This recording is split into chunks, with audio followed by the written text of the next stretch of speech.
morning to everyone. Dr. TPS, as is referred to in closer circles, TPSG, fellow panelists, ladies and gentlemen, very good morning once again. At the outset, I would like to thank TMA President, Mr. Rajesh Shah, for having given me this opportunity to come to Trivandrum and share my thoughts on Trivandrum Vision 2025. Trivandrum is very close to my heart, as I did all my schooling and college education here, earlier in 60s and 70s. And some of my classmates were there yesterday and some are here today again. And that has been made this trip for me from Coimbatore very memorable. I have a PowerPoint presentation to make about this particular topic. So give me a minute to just open it. I recognize the fact, like many of you, that human capital is a key driver in economic growth. And one should improve the various aspects of human capital. But before I start my presentation, I would like to make a comment.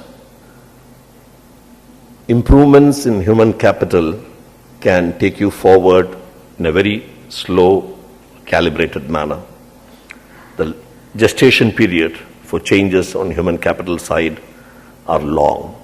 So you have to keep patience to see the results in human capital. So I just go to my first slide.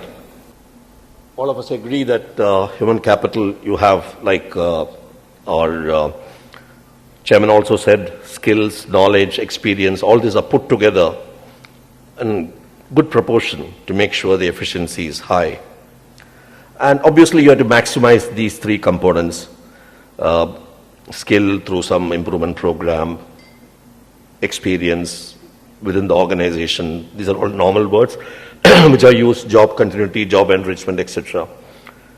And knowledge you have to build up both on the individual level as well as the organizational level. So I'm going to just speak on this particular aspect, how you can enhance the knowledge in organizations and how they could lead to better efficiency and productivity. Very briefly, what are the organization's resources? I've just shown in the slide. Everybody knows this. These are all required for running an organization. But there is something common to all of them, which is the knowledge, how to do it. And that knowledge is there in each of the sectors in some form. We'll talk more about it as we go along. But before I go there, I just want to tell you what is the hierarchy of, if you look at knowledge. Data is just a set of series of quantified events, and if you process them, you get information. And if you act on the information, then you are adding on to your knowledge, and that becomes the basis for your knowledge, actionable information. So this is how it goes. Of course, the pyramid goes even further high. I'll just stop only at the next step. This is wisdom. When you have knowledge, experience, and expertise all put together, then it becomes wisdom. I'm just going to focus on how to manage knowledge in an organization, and in what form does it exist is something which we need to know. How to manage the knowledge. First of all, let's just focus on the topic of interest of an organization. If it's a hospital, you're looking at healthcare. If you're in production, you're looking at good quality, good safety levels. Obviously, you are wanting to make your product very popular as well. So depending upon what is the area of operations of the organization, you have a particular area of interest. Why I'm saying this is you may have large number of people in your organization. They may have abundant knowledge on many things, but we are looking at topics which are of interest to the organization. And what is the knowledge, where is the knowledge existing now? In what form? Who has got the knowledge? Is it locked up in some cupboard? Or is it in some books? Where is it? So, if it is kept somewhere, how to get access? That's a question, because you want to enhance it, you want to improve upon it. So, if you access it and you have added on something, how do you store it again? Where do you store it? Which place do you store it? There are ways of doing it, I'm coming to that. But the fact is, we need to think knowledge as a resource which you can build up in the organization and which you can add on, which you can correct based on experience and if there are any failures, etc. And once you have stored it, how do you decide who should use it? There may be some confidential information and confidential aspects of the knowledge which you don't want everyone in the organization to know about. There has to be some access control to it. And somebody has to decide who needs it, maybe obviously from the higher hierarchy in the management. And if somebody wants to search for some aspect, how do you permit a person to search? Where does he go and search? Does he go to the library and search? Does he go to some books of the organization to go and search what is to be done in such a situation or what was done in such a situation earlier? Where does he have this access to? How do you do it? And finally, can you quantify the amount of knowledge which you have stored? Is it a number of pages, or is it in the number of bytes which you have in your computer system? So there's something which we need to look at it. Unless you have improved upon on all these fronts, then you are not managed knowledge. Manage means anything quantifiable only can be managed. So obviously you have to have some idea about how the knowledge has to be quantified, shared, accessed, distributed, etc., so that your organization runs more efficiently. So let me say that knowledge is broadly stored in two places. One, it's in the brain of the employees. It's not in their pocket. It just remains here. And other one is in the form of some orders, some documents, some advisories, etc., issued by the organization, which are easily accessible, easily retrievable. While what is in the brain of the employees, it's not easily accessible. It is accessible with some difficulty, provided the employee is willing to share it. But otherwise, it is a resource which is away from your reach. And if you had to compare these two, it's like an iceberg. What you see on top is what is in documents, published, put on notice boards, put in the library, annual bulletin which has been issued, balance sheets, profit and loss statements, etc., etc. They all give some information about the organization, how it has been doing, how it has improved, etc. But a lot of it remains submerged underwater, which is what the employees carry with them. Each one of them carries some amount of knowledge based on his role in the organization. And if you can make what I've called KT there, which stands for K tacit, if I can bring out more of K tacit into the other form, explicit, then the organization is enriched with a higher level of knowledge, which can be utilized gainfully for performing more efficiently. How to do it? There are different techniques. You can try to take out from employees' minds through interviews, seminars, like this, meetings, notes, etc. you make, and then you codify it and put it in the organization knowledge. It can be done very easily these days because of technology. Technology permits you to do this filtering subject-wise, codifying it depending upon the topic, and then distributing it to your other employees, and also imposing an access control on certain information or certain parts of which you have filtered and kept. So today technology permits you to do it very fast.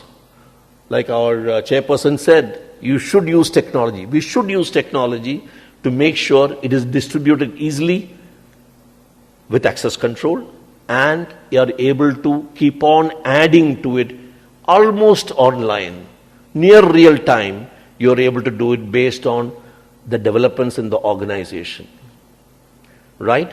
So it depends on how often you can add on to it, depends on what is happening in the organization. If it's a hospital, depending upon every week, how many patients have come and what all type of illnesses they came, what are the updates you have, can do it. But if it is educational institution, obviously it cannot be every week, it can take a little more longer time. And employees who read this will contribute to your efficiency. And that's what I said, human capital contribution towards efficiency is long gestation. Despite this technology providing it to the employee, it will take time for him to realize this. I just want to tell you how technology has come very close to managing the knowledge. You all remember, or at least many of you remember, in 1960s we had a data processing centers.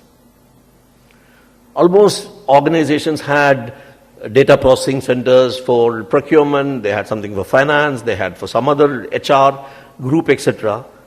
And in another 10 years' time, it became MIS, Management Information System, when data could be processed, could be compared, trends evolved, some sort of suggestions given from the computer, it became Management Information System. And slowly, it got further consolidated with computer technology developing very well. It came to knowledge management by early 2000. And today, in 2020, this is the point which I will touch upon a little later, is more of artificial intelligence and organization learning. We'll talk about it, how technology has brought us very close to the management techniques which are prevalent. Let's look at what is happening in knowledge management worldwide. It started with a Swedish financial company in 1990s. They wanted to know their customers well. They wanted to make sure that the information which is stored in their system is converted to befriend the customer and have a knowledge of that, and that's how they started it. Subsequently, it started in NASA.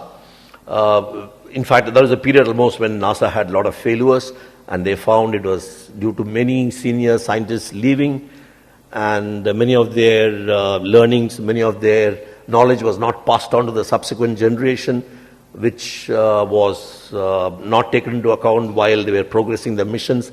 And the failure analysis finally led to the conclusion that the knowledge was not passed on to the subsequent people. 2002, the Army started it in US Army. The Air Force and the Navy followed quickly in the US. They practice it in full measure presently. Industries also started doing it in the West.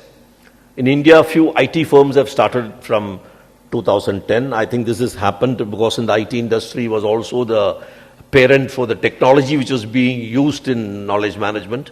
So they were the first users, and they have been using it. Of course, now it has gone to some hospitals. It has also gone to some other industries, especially large corporate houses it has gone to. So in the last few years, KM, that's what I call the short form for knowledge management, has got integrated with Industry 4.0 applications. And I presume many of you know what is Industry 4.0 applications. So they have got merged, and they have produced some fascinating products like artificial intelligence, learning organization, machine learning. I'll just take one of them for just to highlight. What is artificial intelligence? Somebody external to you or external to a human being is suggesting what can be done based on what has been written in the software of that product. Who wrote the software of the product? Obviously some software engineer. How did he write it? How did he write it? He wrote it based on experience of people who have used it, the knowledge of people who have used it. So there is, one of the products of knowledge management is what you're seeing today is artificial intelligence applications. Similarly, for machine learning, there are some differences between these two. And there are organizations which learn with the help of this feedback on knowledge. It's also a product of knowledge management practices which have started in many organizations.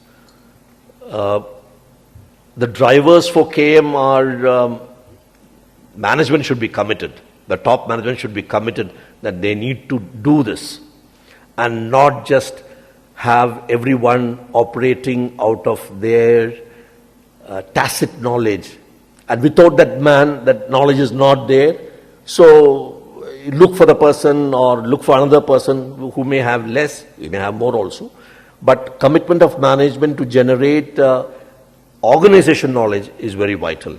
Technology I already talked about, and obviously this all leads to empowerment and innovation by staff. But it's not easy. There are barriers to KM very quickly. It is very organization-specific solution. It is one fit doesn't apply to all. You have to generate a solution very specific to hospital, or if it is a hotel industry, we have to have another solution. So this has to be done. It is long gestation in realizing objectives. You have frequent staff turnover. There's a lot of turbulence in your getting the objectives. Staff may be reluctant to share their experience. They don't want to share it. They would rather keep it with themselves, or some people may even say, what will I get if I have to tell you all this? Nor can he tell a person when he is leaving the company on retirement or on transfer, that you tell me everything which you know about this. I will just note it down so that I can run it in your absence. That also doesn't work. So you have to do this online, almost online. As and when, as the days go by, you have to capture this and put it in your, deposit it in your archives so that, and codify it and put in the archives so that you're easily accessing all the learnings of the organization. There's a little bit of change to work culture and ethos which comes when you bring in this. There's a little bit of transparency. And of course, if somebody is going to share knowledge, you should have a system by which you are able to sort of give him some incentive for it. So these are all part of the practice of knowledge management. I told you the interest of the top management is crucial. In summary, you have to identify from which employee you have to take it, you have to capture it, you have to codify it and share. So in conclusion, K is becoming the new quantifiable resource, which has no wear and tear as such, but it could be dated. It may be outdated because of some changes in the organization or technology. As I told you, it's application-specific and organization-specific. Top management involved is there.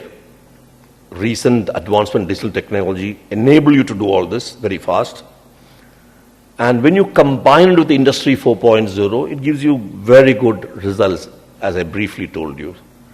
And the most important thing, which I have come to learn while I was reading about this, people are already talking about Industry 5.0, where organizations' knowledge will be the fifth dimension for empowering industry. When I say industry, it means organization. With this, I conclude my presentation. Ladies and gentlemen, thank you very much. Jai Hind.